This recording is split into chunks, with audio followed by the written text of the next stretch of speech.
अस्सलाम वालेकुम नाजरीन, आप देख रहे हैं नेशनल न्यूज़ HD। मैं हूं मोहम्मद अरसलान और नज़र डालते हैं आज की अहम खबरों पर। इतनी आसानी से पीछे हटने वाली नहीं हूं, आमिर लियाकत को इंसाफ दिलाकर रहूंगी, बुशरा इकबाल। पाकिस्तानी मेज़बान मरहूम डॉक्टर आमिर लियाकत हुसैन की साबिका पहली अहलिया बुशरा इकबाल का कहना है कि वो आमिर लियाकत को इंसाफ दिलवा कर रहेंगी। जुडिशल मजिस्ट्रेट शर्की की अदालत में आमिर लियाकत हुसैन की नाजेबा वीडियोज़ वायरल करने के केस में समाअत हुई, जिस सिलसिले में मुलजिमा दानिया शाह और यासर शामी के वारंट गिरफ्तारी जारी होने के बाद यूट्यूबर यासर शामी भी अदालत में पेश हुए।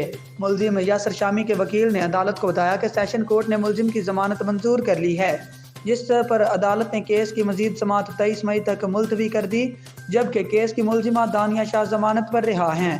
आमिर लियाकत की साबिका पहली अहलिया बुशरा इकबाल ने मीडिया से बात करते हुए कहा कि मैं इतनी आसानी से पीछे हटने वाली नहीं हूँ, आमिर लियाकत को इंसाफ दिलवा कर रहूंगी। उन्होंने कहा कि दानिया शाह आमिर लियाकत की बेवा नहीं है, इन्हें खुला हो चुकी है। न्यूज़ स्टूडियो से फिल वक्त इतना ही। मजीद न्यूज़ के लिए हमारे साथ रहिएगा।